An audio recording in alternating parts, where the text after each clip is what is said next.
Hi, everyone. Thank you for coming today to ICE in Pasadena, California. And we have the privilege of having from Miyoko's Creamery here today. She's going to tell us about her journey and what led her here. And I have a little bit of information about Chef Miyoko's. She's recognized by the United Nations as a vegan revolutionary in the Future of Women Global Initiative. Miyoko Schinner, pronounced Miyoko, is the compassionate, phenomenally vegan founder and CEO of Miyoko's Creamery. She is a cheesemaker, cult celebrity chef, best-selling cookbook author, animal advocate, environmentalist, global speaker, entrepreneur.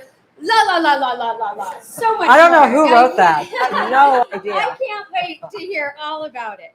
Miyoko is an epicurean activist who is leading the animal-free transformation of dairy-free industry. So here she is. Thank you. Well, hello. Yeah, seriously, it's so nice to be here. It's nice to see a room full of impassioned chefs here, setting the future of food. So I'm really honored and delighted to be here. And I'm going to talk about my journey, but I'm going to talk about cheese and innovation. And I want to start out by asking you guys a question. And hopefully some of you will be unafraid and contribute your ideas. But the first question is, what is cheese? What is cheese, in your opinion? All answers are fine. Somebody, Delicious. Okay, delicious? Yes. My more favorite form of milk or milk alternative. Okay, it's a form of a milk or a milk alternative. All right. And somebody else? Yes. Protein. It's protein. All right. Anything else? It's like the milk solids. So it's like Milk solids. Okay. Does anyone know how? Yes. Culture. Culture. Very, very good. Okay. So what does the culture do? What is the culture? Is bacteria. And what does the bacteria do to the milk? Creates enzymes. Creates enzymes. It creates enzymes. Yeah. Eats the lactose. And what happens when the bacteria eats the lactose? It becomes more digestible to lactose intolerant. That also happens, but what else happens to the milk itself? Anyone know? It ferments, which means that the pH drops and the milk sugars are consumed by the bacteria. And when the milk sugars are consumed and the pH drops, what happens to the flavor? Becomes acidic, and it creates some of those funky flavors. There's other things you can add to cheese or to milk to create those flavors. What would some of those be? You mentioned enzymes, different kinds of enzymes. What else? Rennet? Okay, so rennet is an enzyme that coagulates milk protein. Okay, and so when you make cheese, what happens is you add milk protein, or you add this enzyme, which was originally in the stomach of a cow, the lining of a cow. It's naturally occurring. Now they make synthetic rennet through a process called precision fermentation, which is also how they make insulin, and it's also how they make heme, which is the fake blood that's in impossible meat. And it's a process of really replicating certain cells in a bioreactor. Okay, so first what they do is you coagulate the proteins in the milk. And what that happens, there's a liquid called whey that is run off. And those curds also have introduced to them a lactic acid bacteria, which changes the pH of the milk and making it more savory, less sweet, a little tangy, a little funky perhaps. And the whey is drained, the curds are pressed, and that is the beginning of cheese. Okay, so let me ask you another question. What kinds of milk can be used in making cheese? sheep, cow, goat. Sheep, cow, goats. Okay, are they all the same? Are the proteins all the same? No, in fact, cow's milk has more of a protein that's very famous for creating stretch. You know what that protein is called? Did I hear it? Casein, casein.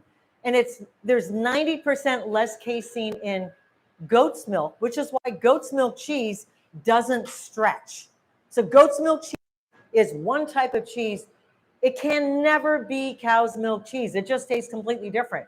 Sheep's milk cheese is yet another type of milk creating a different kind of cheese. And they're all different. You can always tell what's cow's milk, what's goat's milk, what's sheep's milk. Is there another kind of milk we could use to make cheese? Anybody? I mean, they do make it out of cow's milk. You can even make cheese out of mother's milk. But is there another kind of milk? Nut milk. Okay, so what if you're vegan like me, or you're lactose intolerant and you can't eat cow's milk cheese? So to me, the question is, what is cheese? To me, cheese is a fermented, coagulated food made from a milk, either from an animal or a plant. That's my definition. It's not the FDA's definition. The FDA would say no, it can only come. In fact, according to the FDA, cheese is defined as the lacteal secretions of one or more healthy cows free of colostrum. That is how they have defined milk and cheese. And in the state of California, we have a butter. Let's see. Okay. We have the United States best-selling single SKU of a plant milk butter in the marketplace. And I call it butter, vegan butter. And the state of California didn't like that and sent me a letter saying you cannot use the word butter. And you must remove images of livestock on your website and marketing materials because pictures of cows belong to the dairy industry. I have a farmed animal sanctuary. I rescue farmed animals. I have cows. And we had a picture of a volunteer hugging a cow on our website. And we were told we had to remove that. And so my company sued the state of California for violating our First Amendment rights. And we won. We won that lawsuit. Yes. Okay. So we are in the process of, we're at a very special point in human history. We've never been here before, where we're actively looking at the environment. We're looking at what's happening to our climate. We're looking at what's happening to displaced populations in places like the Amazon. We're looking at destruction of ecosystems and habitats for animals. And we're saying our food system has something to do with that. And so what are we going to do with it or about it? So we're at a point in history. We as chefs, as innovators, as food developers, I believe have a responsibility to help drive the future food system so it remains absolutely delicious and it's made with real food, not, things made in a lab. And according, that's how I feel about it. But to do it in a way that will protect the future for all. And so when it comes to cheese, as somebody who was a cheese lover for so many years before I went vegan, I had to figure out, how can I make cheese in a way that honors tradition, that honors the craft and the artistry that thousands of years of cheese making has brought to today? How can I do that and make it from plant milk? And that was the approach, and that is why I started Miyoko's Creamery. So to finish this discussion about what is cheese, I would say cheese is that which is made from a milk, whether from an animal or a plant. And if we continue this evolution of food, because food evolves throughout history. At one time, they ate pasta in Italy, and now they do. 15 years ago, nobody ate Brussels sprouts, and now we all do. So food is a continuous evolution, and we as the chefs and the innovators and the product developers can help drive a responsible future of food. So cheese, I believe, can be made from plant milk. I believe butter can be made from plant milk. Because we all understand what cheese does. Cheese is that which melts on a pizza, that you put on a cheese board, that you put in a sandwich, from which you derive not only pleasure, but also nutrition. And plant milks can be just as nutritious. So I know you, what is your name? Anna said nut milks. Are there other milks that you can think of that could be really exciting to use for cheese making, possibly? So yes. Cashew milk? Yes, that's a nut too. All right. So when we talk about yes. Flaxseed milk, all right. That's another possibility. Flax seeds are high in protein. Potato milk. Potato milk. Okay, so there's lots and lots of milks out here. And there's something different about all of them. The protein content of every milk is different. The starches are different. There could be fiber involved. The fats are different. Let's talk about fat for a minute. What kind of fat is in cow's milk that gives it that sort of unctuous quality? It's a milk fat, and is it saturated, non-saturated? It's mostly a saturated fat, and a saturated fat means that it's hard at room temperature, and so it melts slowly, and it kind of coats your tongue in a certain way as it melts in your mouth.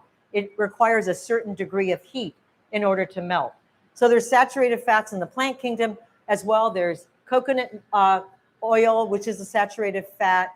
There's palm oil, there's cocoa butter, and they all have different melting points. So they can be utilized in different ways to melt either in your mouth or in the oven or in a dish to replicate the sensation that you might get from cow's milk products. So a plant fat that has a very similar profile to cow's milk fat is shea butter. And shea butter was not even approved for consumption, even though it's a food in many parts of the world, was only recently approved by the FDA as being generally recognized as safe. So it finally achieved GRAS status, and you can consume it. But as a very similar, if you look at the melting curve of different fats, you'll find that shea butter melts very much like butter fat.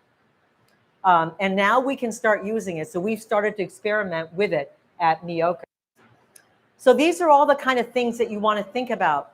What is innovation? That's another question.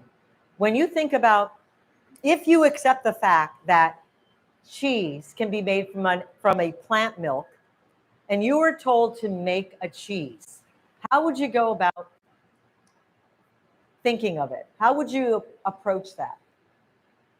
We talked about a few things. It's fermented. It's coagulated. How would you, yes? Cheesecloths, you said, for draining the whey and creating form, yes. Okay. How many of you have had most of the vegan cheeses in the marketplace? Okay. Have you ever read the ingredients? Yes. What's in them? Mostly like nuts and then binders.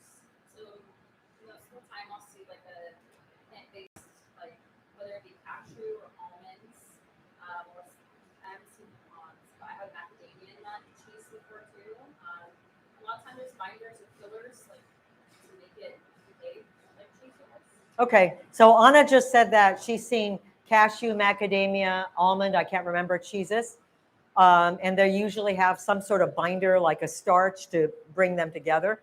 And she is right, but I'm surprised you have, because the only people that actually make cheeses out of nuts or legumes are, well, we're the biggest, but they're very small companies. Most of the cheeses that you see in the marketplace are slices and shreds, and they're simply made like processed cheese. Do you know what that's made of? Like Velveeta or American cheese oftentimes has no milk whatsoever in it. And they're made out of whey, which is a byproduct of cheese making. And it's a way to capture that waste stream and turn it into a food. So a lot of the vegan cheeses are just made out of oil and starch and natural flavors. And then they're cooked in a big cooker and sliced the next day, and that's it. Very, very simple process. Zero nutrients, just oil and starch. And the flavor is not from fermentation. So when I started the company about 8 years ago, I took a very different approach. When I decided that I went vegan in the 1980s, I was in my mid-20s, and the hardest thing for me to give up was Limburger and Brie. And I thought, oh my God, how am I going to do this? But I got used to it, and I figured out how to make different kinds of products. And over the years, I took cheese making classes, dairy cheese making classes. I didn't eat anything in the classes because I was vegan, but I wanted to learn how to make the products. I wanted to know what was the thinking behind it. And I learned the science. And then I started applying the science to plant milks. And I found that they behave very differently for the reasons we already talked about. The proteins are different. There is no casein in the plant kingdom. It does not exist. Now, there is a protein in corn called zein, and it creates a stretch also. So if you isolate that protein, you can get a stretch, but it tastes like eating tortillas. I tried making cheese with it, and I felt like I was eating tortillas. So it was like a little gross. They haven't quite figured out how to remove that flavor yet. So you have to understand how plant milks coagulate. So today we're going to be trying some cheeses out. I know that Chef Cyril is going to be throwing some pizzas, and we're going to talk a little bit about innovation. When we say that the proteins in plant milks behave differently, that means sometimes we can't apply the exact same technique. I tried rennet, plant milk rennet, or plant synthetic rennets, and it did not coagulate most plant milks. I had to figure out what enzyme can I use to coagulate plant milks? And I found that it depends on the plant milk. Every single plant milk coagulates in a different way because they're made up of different proteins. The ones that have higher protein content coagulate better. So I'm going to show you an example of one. And this was a recent discovery. I get suppliers sending me all kinds of interesting things. So one year, a supplier sent me some watermelon seeds and said, why don't you play around with these? These are curds made out of watermelon seed kernels. Can you see that? I found that I was able to make cottage cheese out of watermelon seed kernels. You can't make this curd size with cashews or almonds or anything else. And we're going to be launching this next year. It'll be the world's first plant-based cottage cheese in the marketplace. Watermelon seed kernels are incredibly high in protein. Calorie for calorie, they have more protein than cow's milk. It's a different type of protein, and so it coagulates differently. It behaves differently. But today you're going to be trying a mozzarella made out of watermelon seed milk. So another thing we found is, anyone know what this is? Take a guess. A little runny for sour cream.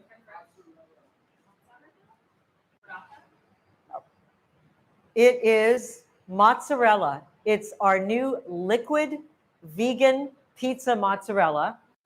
And one of the problems we were trying to solve was most of the mozzarellas in the marketplace that are vegan don't melt very well. The reason they don't melt very well is that they're very high in starch, which coagulates the oil. Now this is made out of cashew milk. That's made out of watermelon seed milk. They also add to the shreds a lot of anti-caking agents, which prevent the shreds from melting. So we decided from an innovation standpoint, for mozzarella on a pizza, we're more concerned with the end result than with what the product is like in the beginning. So we dissected the whole problem and we thought, what if we approached mozzarella from a completely out of the box standpoint, instead of starting out with something that's already coagulated? I'm talking too loudly and I need water. Instead of with something that was already coagulated and trying to get it to melt, why don't we create a cheese that coagulates when it's exposed to heat in the oven? And so we just looked at the whole problem differently. I used to have a restaurant, a vegan restaurant in San Francisco in the 1990s. And I had an oat mozzarella on a seitan parmigiana. And it was the same concept. I started out with oat milk. I hadn't discovered fermentation yet, so it wasn't fermented. But I added different seasonings to it to make it taste not like oat milk, a little bit of vinegar or lemon juice to make it taste a little more acidic. And then I added starch to it, which coagulated on top of the seitan. I need more water. So,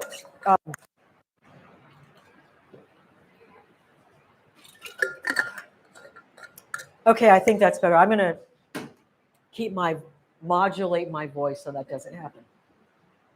So I'm always concerned people can't hear me, so I tend to, I don't know, when you guys, like when you're on speakerphone or in the car, I always speak much louder. My daughters are always saying, why are you speaking so loudly? They can hear you just fine. But anyway, that's just what I do.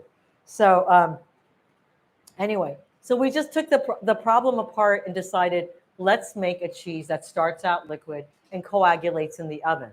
So these are the ways that you can innovate when you start thinking about, how do I make a product or a dish that replicates something that's traditional but is made with completely new ingredients? You have to, first of all, understand what those ingredients are. The new ingredients are, how they behave, and perhaps decide, do I want, what is the end product? What should that look like? And what is the best way to achieve that? So they're going to make some pizza with 2 different kinds of cheese. And you're going to be able to taste them. We also have, when I first started the company 8 years ago, I started out with cheeses that were like this. So in 2014, actually in 2012, my 4th book was published called Artisan Vegan Cheese. And it was the first book ever written on the subject of how do you ferment milks, plant milks, and make cheese out of it. At the time, there were a couple of companies in the marketplace like Dea or Follow Your Heart that had these sort of processed cheese alternatives. But there were no real producers of artisan cheeses that were something that you could put on a cheese board and have with crackers or gift to a friend, that were made out of milk from a plant, using culturing, using yeasts and molds that also add flavors. In the very beginning, the very first year, I also made a bloomy rind cheese using Penicillium candidum, which is the mold that grows on brie and camembert. And my entire aging room got covered in mold, and I had to discontinue making it. So I had to make it was a learning experience. I had to decide, what can I make to reach as many people as possible. So we ended up with 8 different styles of cheese that were easier, less involved, and they could be made by themselves without contaminating the rest of the aging room. So we use a lot of the same techniques. These 3 here, these are called double cream because they're a little richer because we've added a little coconut oil to them. The others do not have any oils added to them. And these are aged. So we've got 4 flavors here that are aged. So we have an aging room, and the cheeses achieve their texture and their firmness from the process of aging, sitting on a shelf and evaporating. And they shrink. We start out at about 8.5 ounces, 9 ounces, and they go down to 6.5 ounces. These are fresh cheeses that are basically fermented, formed, and then packaged. So we're going to let you taste these. We do not add any natural flavors to them. They're all made. The flavors just come from the milk itself and the fermentation and maybe some yeasts that are added to it. So we're going to taste all of these. So my approach when I started 8 years ago was, let's make cheese the time-honed way. Not with oil and starch, not using precision fermentation where I'm replicating the cell of an animal in a lab. But let's just honor tradition, but let's make milk out of whole food, plant-based ingredients. And that was my approach. And I think this is a very chef approach, because as a chef, we want to use clean ingredients. We want to use ingredients that we trust. We want to buy from farmers that we know. We want to know how it was grown, and we want to use the best ingredients possible. And that was my approach. One of the things that I find in the so-called, everyone know the expression food tech? So food tech is this new movement where a lot of people believe in Silicon Valley that chefs won't be making food in the future, that food will be grown in a lab. How do you guys feel about that? Okay, I'm in a room. Okay. All right, so I'm with you. There's billions of dollars going into food tech, but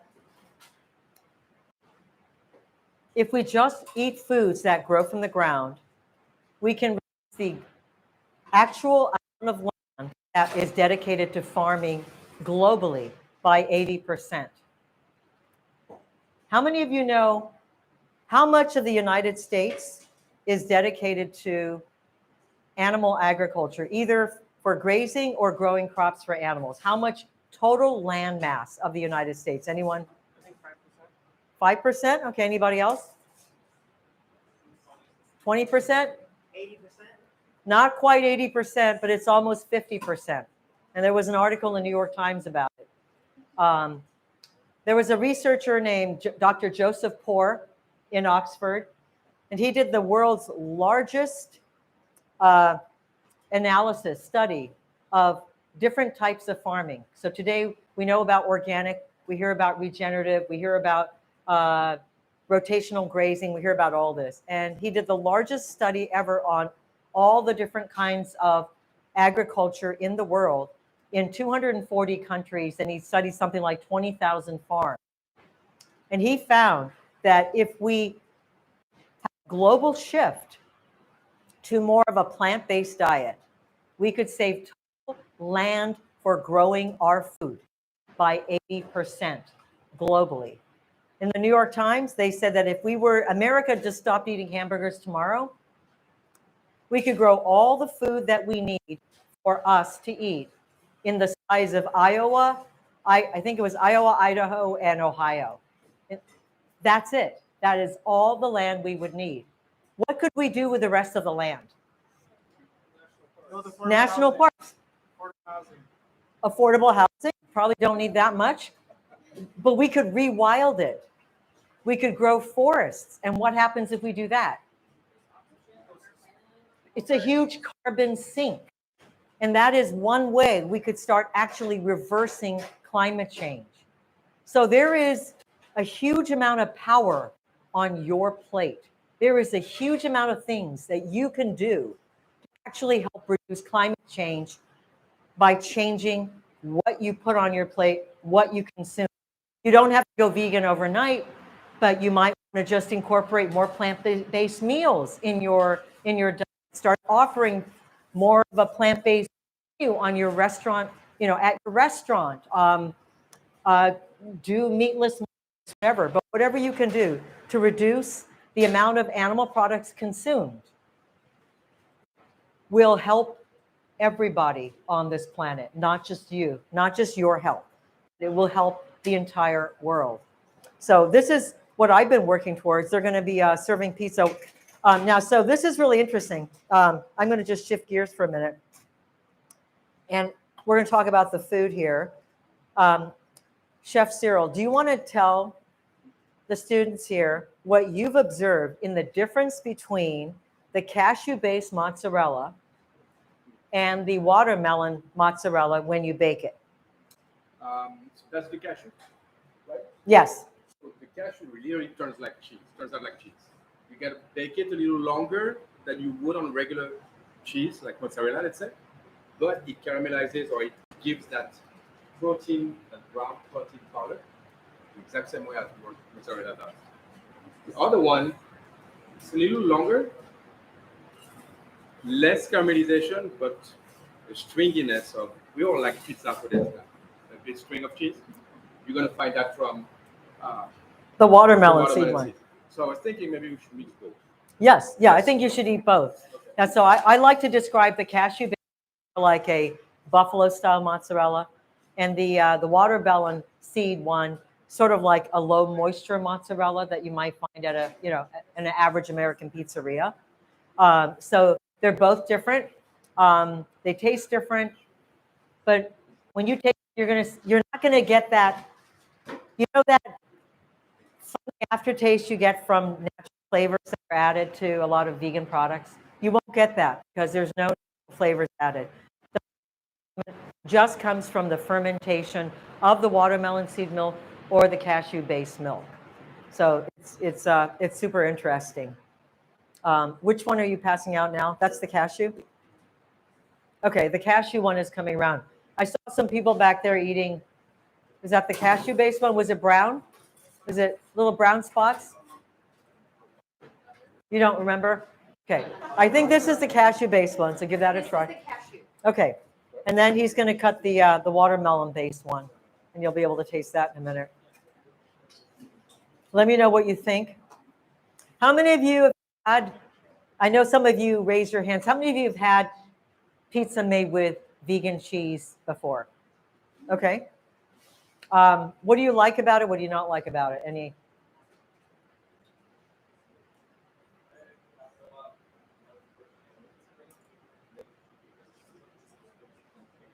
It's what?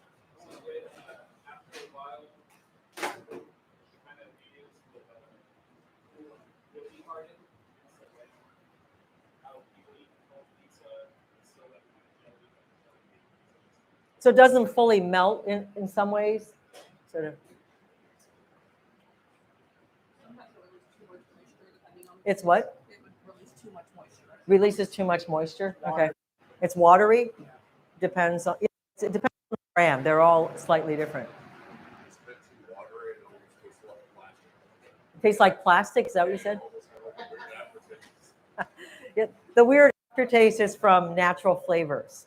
So do you get an aftertaste from this? Not at all. It's very clean. And it's not just because I'm standing in front of you, I see. But, and this is what, the thing is, nature, through fermentation, you can transform ingredients to taste completely different. Nuts throughout history were never really fermented. No one made milk and started fermenting them.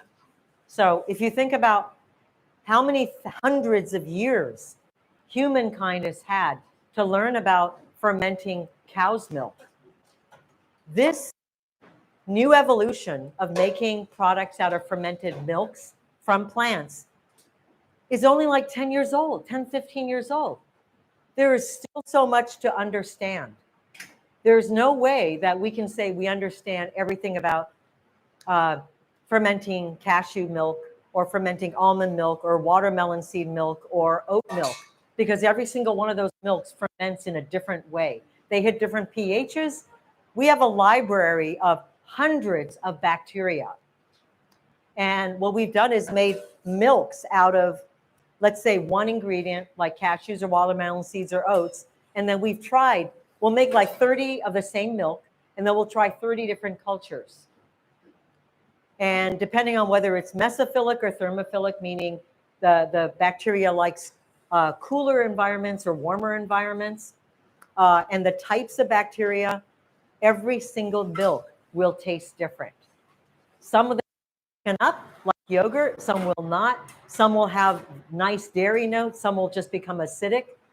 And so even fermentation is an art form that will require, probably, if we can stay on this planet, hundreds of years for humankind, the optimal ways of fermenting different plant milks. So we are just at the beginning of an exciting journey that could help transform how we eat cheese and butter and yogurt and all of these foods that we've become accustomed to, but made from different milks. Okay, the pizza makers are busy at work there. Are we going to be passing these out too, or how are these going to be served? Okay. I'm sorry? That's the two of them. Oh, no, these. No, like, are we going to serve these, or how are we going to do that? I just wasn't. Okay, you're going to cut those up and pass those out. And by the way, you can ask questions at any time too. What are the three soft cheeses?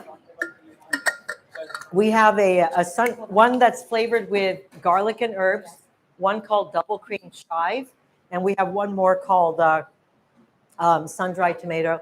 We also have a winter truffle that's not here. I don't. If it wasn't in there, I guess they didn't send it. I don't know. Sorry. I'll send it to you. Sorry. I know I like truffle too. So I got to go truffle hunting in Italy once, and this dog literally found. Oh my God, he was having the time of his life. So you can't use pigs in Italy anymore for truffle hunting. That was outlawed years ago. But dogs actually love this activity. It's like going for a romp in the woods, and like literally within a half an hour, I had enough truffles, summer truffles, to fill both hands like this. It was incredible. Unfortunately, I had nowhere to use them. I had to give them to the truffle hunter because, I was just on a trip. So they don't last. I have actually tried to keep truffles from Italy. He gave me a few, and I had to like wrap them up in a moist paper towel and keep them in a plastic bag, and then like brush them. Like I'd have to brush them every day if there was a little bit of mold growing on them. And after about 10 days, they just kind of lost the aroma. And so anyway, when you're traveling, it doesn't work. But okay. All right. So I think we're still serving the cashew milk cheese. The chefs are hard at work here. So yes. One second. Can everyone hear me? As someone who's vegan and a huge supporter of the environment and sustainable food systems, how do you feel about entomophagy, consuming insects, as a future protein? Entomophagy. Okay, I guess so I don't know a lot about it, but the research I've done shows that you still have to feed them. So you still have to grow crops to feed them. I have read that they're working on feeding insects just the waste stream. But for me, the question is why? What is wrong with just eating plants? For most of humankind, we did eat predominantly plants. I mean, that was the predominant, 100 years ago, do you know how much cheese an American eats a day? 40 pounds of cheese per capita. 100 years ago, the average American ate 4 pounds. Even in the 1970s, the average American only ate 11 pounds. So the fact that we're consuming such a high animal protein diet today is an anomaly in history. There's never been a point in history where we ate this much protein. And we are continuing to promote this myth that we need to eat animal protein, because we don't. Because most of humankind couldn't afford to be killing animals all the time for consumption. You might have had a cow in the backyard named Bessie, but she only gave milk if she had given birth to a baby. Cows don't, they're not magical creatures that give milk all the time. Yeah, they have to be pregnant and give birth just like us. And so once the baby stops nursing, there's no more milk. And the baby's they didn't have formula 100 years ago. And so the calves had to drink mother's milk. And so you could only take so much milk from the cow, which meant you could only make so much cheese or drink so much milk. Today, the babies are taken away at birth and raised in isolation and given formula so we can take all the milk. So that's why we can consume so much milk and cheese today versus what nature intended. Nature didn't intend for us to eat 40 pounds of cheese and drink 3 glasses of milk a day. That was not how we ever grew up.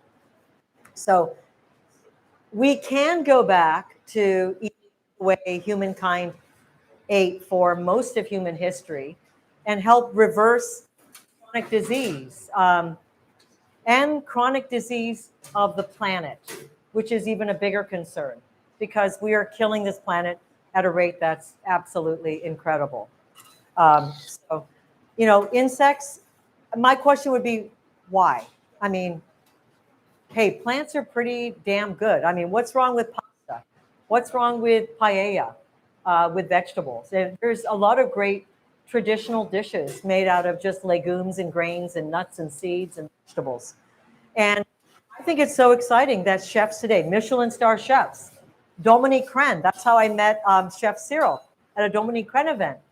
She's going to discontinue all dairy products at her restaurant at the end of this year at Atelier Crenn.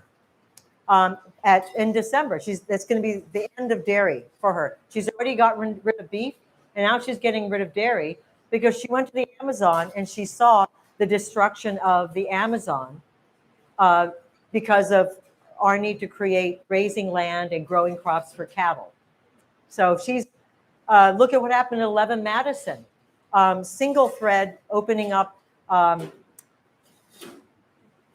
What's the name? New plant-based restaurant, Little Saint. That's right. So many chefs are discovering how exciting it is to take a carrot and do things with it that you've never done before because you're now taking the humble and elevating it to new heights. What could be more challenging and exciting than taking something that was looked upon as food for the poor and creating something of beauty from it? For me, when I went vegan, for me as a chef, the most exciting thing was, oh my God, I'm no longer cooking. It's so easy to add heavy cream to a dish and make it taste wonderful and rich. It's so easy to add a knob of butter to finish off a soup and elevate. But if you can elevate plants, that's even a bigger accomplishment.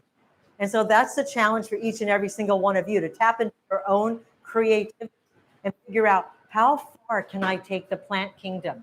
How exciting can I make it? What can I do with lentils? What can I do with endive? What can I do to transform a legume into something that's like foie gras? That is hugely exciting. It's an opportunity to start outside the box and expand your mind and expand your palate. Who's ready for that challenge?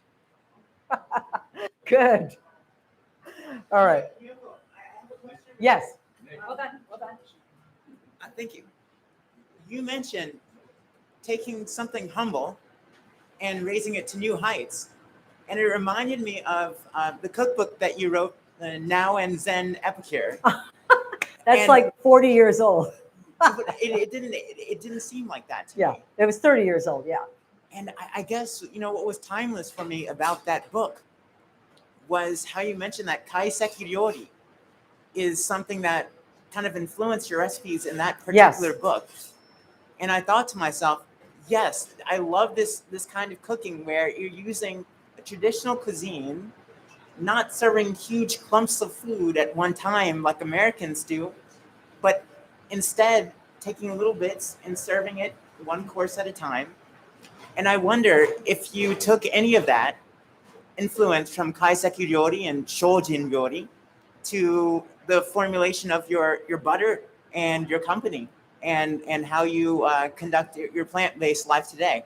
Thank you. That's a great question. So how many of you I guess most of you are familiar with kaiseki ryori or shojin ryori. So these are approaches. Shojin ryori is traditional Japanese cooking from monasteries in Japan, Buddhist tradition. Japan, for a lot of people, they may not know this, it was a vegan country for 800 years by royal decree because it was Buddhist. And Buddhism has a basic tenet, cause no harm to animals. So it didn't mean that everybody was vegan, but it was mostly plant-based. Shojin ryori is this beautiful cuisine that has evolved throughout the centuries in temples. If you ever get a chance to go to Kyoto, go to a temple and have it, because it is the most beautiful, remarkable food you'll ever eat. Kaiseki ryori is very similar, except it came out of the tea ceremony as opposed to, so it's sort of like the layman's version of shojin ryori. And it's all these little dishes that are, every single one of them, perfected. So it's sort of like a tasting menu, okay? But it's Japanese, and they transform simple ingredients into works of beauty and art. And I do believe that today's tasting menus that you have, Atelier Cren, or so many other restaurants come from, they draw the tradition of shojin ryori and kaiseki ryori. The book that he mentions is my very first cookbook that was published in 1990, called The Now and Zen Epicure. At the time, vegan foods were like lentil loaves and I don't know, just kind of brown food. Wasn't very innovative. And so I wanted to apply those Japanese. I had lived in Japan for 10 years. And in Tokyo, there are actually more Michelin star restaurants in Tokyo than all. And in the 1980s, there were 4 French restaurants within a 1-block radius of my apartment. And they were everywhere. And before I went vegan, I was eating at French restaurants all the time. And then I went vegan, and then I spent the next 10 years trying to adapt French techniques, how to make a demi-glace and all of this using all plant-based ingredients. And that's really what the monks have been doing for centuries. They've taken all these foods, they've tried to replicate the richest foods from Asia and tried to distill it into a thing of beauty completely made out of plants. So, it's really about, it's just where the imagination can go. In school, you learn techniques. Remember that is what you're learning, is a technique. It's not the food itself. You can take that technique and apply it to any food. So oftentimes, what I found, chefs I find are very creative. Food scientists, not so much. I work with food scientists, and they're in-the-box thinkers. They bring with them what they learned in school, and that's what they know. And very few of them actually think, this weird thing happened on the bench. Oh my God, what just happened? It wasn't, and then they try to, that's what a chef does. Chef gets on the bench, finds that something, coagulated that they weren't expecting to. All of a sudden they go, oh my God, that's a really interesting phenomena. What happened there? How can I replicate that? And the thought process starts, and you discover a new technique. So remember that as a chef going out in the world, the techniques you learn here aren't just applied to steak or chicken, but you can make steak out of lion's mane mushrooms, for example.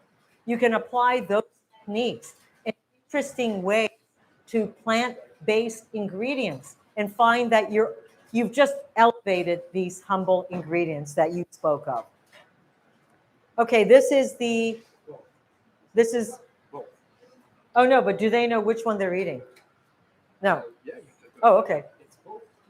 Oh, it's both of them on the pizza. Yes. Oh, okay. He combined them. All right. Okay. Chefs are creative. I agree.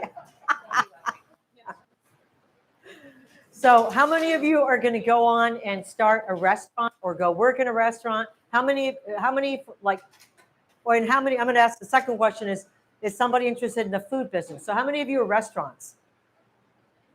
Okay. How many of you are thinking you want to start a food business? Start a product. Okay. What do you want to make? No idea yet. No idea yet. Okay. Okay, good. That's fine. You're young. You don't need to figure that out yet. What about you? I'm creating a broth made from chapulines, which are grasshoppers from Mexico. You're creating a broth. Broth. A broth. Okay. All right. And eating insects is something that is done in certain cultures, and that's part of their tradition. So, all right. Was there somebody else who was interested in doing a product? No. Yes. I guess in a word, you could say a spirit food. The type of food that makes you feel light upon eating it. So taking something simple like waffles, but making it with the type of flour and the combination of flour that's plant-based and it doesn't set heavily on the stomach. It doesn't. Okay. And that's really important too. So I don't know if you heard him, but he was saying making something like waffles that's really heavy, but making it in a way that feeds the spirit, which is another thing, because we think about food as something that just satisfies our taste buds. But what if food also satisfied our spirit, made us feel better? So it really energized you and you didn't feel like you needed to take a nap afterwards. So, there's that approach too. So can we make new foods that are very, very much like the traditional counterparts, but actually make us feel better? Maybe actually make us healthier, that make the planet healthier, that honors the rights of other animals to live their lives as they see fit and not as we see fit. So there's a lot of considerations as you approach food. Everyone is on a separate journey. There's no judgment. Everyone is on a separate journey in discovering what is your path in culinary discovery for you. I have a question. Yes. I need water. You've been working with watermelon seeds, been working with cashew. Yep. So What are you working on right now? So What can you tell us? So pumpkin seeds is another one that's really wonderful. Pumpkin seeds also coagulate. I contributed a recipe. Anyone know Joe Yonan? He's the food editor for the Washington Post. He's got a new book coming out, and he asked me to contribute a few cheese recipes. So I created a pumpkin seed ricotta for him. And by using a combination of pumpkin seeds and cashews, I was able to get the perfect curd that's light and fluffy like ricotta, but creamy. The creaminess comes from the cashews, and the curdling and the curd comes from the pumpkin seeds. So it was really understanding. The way I came up with that recipe was really by thinking about, by understanding how pumpkin seeds coagulate and how cashew milk coagulate, and then combining the two and getting the perfect texture. So we're now also working with pumpkin seed milk to create new cheeses. We have a food scientist that has taken it upon himself to just explore hemp milk.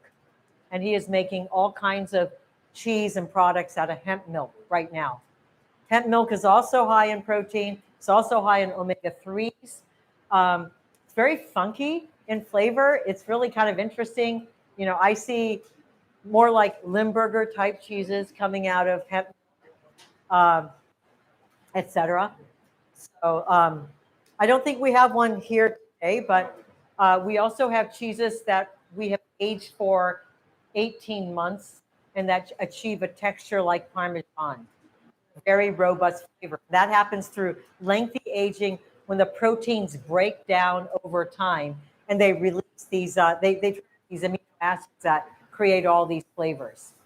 So yes.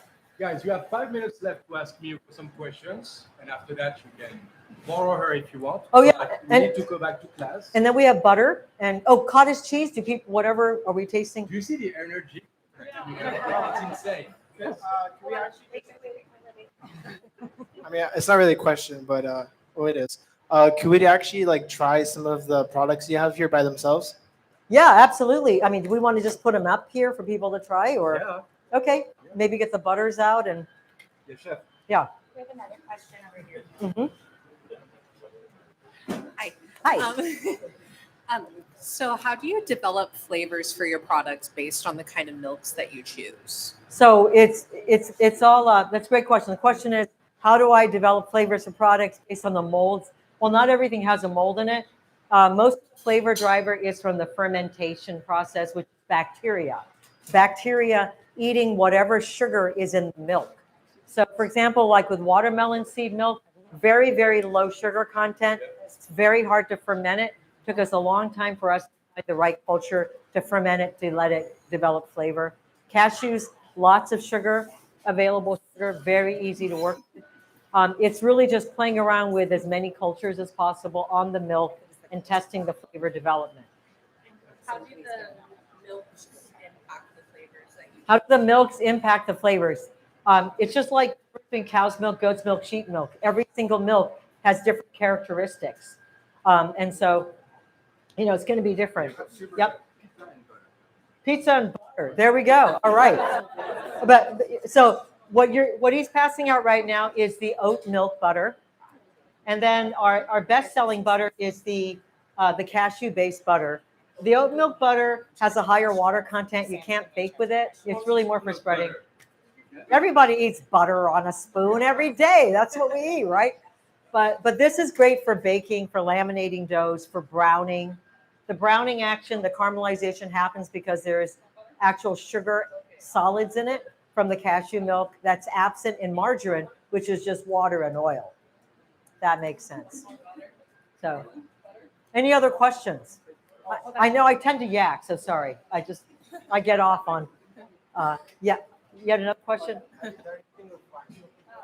Have we done anything with flax milk? Yes, I've used flax milk not by itself, but in other cheeses. And obviously, in my book, someone here has the homemade vegan pantry before.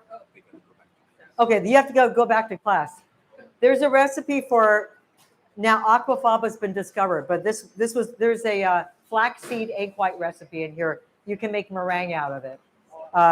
So if you can't get aquafaba and you want to make it out of flaxseed, you can do that. There's a picture in here somewhere. There we go. You can make meringue shells. Okay. I have one more question. When you were starting your company, was it difficult for you to figure out at the beginning how much product you were going to make at first? Yes. Yeah, absolutely. And it's still difficult. Now that we're in about 30,000 stores and we also export to Canada and South Africa, I mean, the sales forecast is so important, and yet it can be off. And so it's always a problem, and it takes, especially if you're a rapidly growing company. So this is one of the slowest years of growth for us, and we've 20% so far this year over last year. That's very slow for us. Most years we've grown somewhere between 40 and 130%. So this is sort of like, the economy is really strange right now. But things are picking up. So I think the second half of the year we're going to grow faster again. But we over forecasted for this year, and then we were off. And so then we ended up having too much inventory, supplies. We have contracts with, cashews. We buy a couple of million pounds of cashews a year, for example. And, so yeah. Yeah. Yeah. I know some of you have to go to class, but so all of you, okay. When you work, do you work with a lab primarily when you're doing testing, or do you have like a factory that produces most of these products? We have a factory. We also use co-packers now, and we have an R&D lab probably about the size of this room, and we have food scientists there doing things on bench. Yeah, we need chefs actually. I've realized there's not. Yeah, I feel like we need creativity in there. I mean, food scientists tend to get lost in research and just changing 2% this and I don't know. It's very weird, but it's like a chef just gets to the result much faster, I'm finding. So anyway. Anyone else have any comments? Do you want to ask her? I know that I have one that I I want to know what your day looks like. When do you start? Like, do you Oh. like what is your day? You know, it's changed over time, but I'm doing more um, uh, like moonshot product development by myself, as well as more being the face of the company. I'm doing a lot of events, appearances, speaking engagements, thought leadership, writing. So I'm doing more and more of that today than I was, let's say, a year ago. So I'm doing less of the day-to-day stuff and more sort of the outward stuff. Do you still Yeah. get to cook? Do I still get to cook? I cooked yes, I did a meal. That's another thing I've started doing. I did a meal at a collaboration with a winemaker at Migration Winery in Napa. It was a cheesemaker winemaker dinner. I made a 5-course meal. We paired it with their wines, and do I sleep? Yeah. So yeah, I'm getting back in the kitchen, and it's really, it's fun to be able to unleash that. For a long time, I was just really nuts and bolts, going to meetings and trying to figure out, I don't know, supply chain and all of that. And that was in the beginning. I don't do as much of that anymore. Got a great team that can take care of that stuff. So I am so sad to say that our time is up. We keep it. And we want to thank you so much from the bottom of our hearts for coming and spending time and telling us about your story and enjoying this tasting. And for those of you that don't know her, it's inspiring that you can have really beautiful, delicious food that is vegan. And maybe it will change your path as it's changed many of our paths. thank you. Thank you.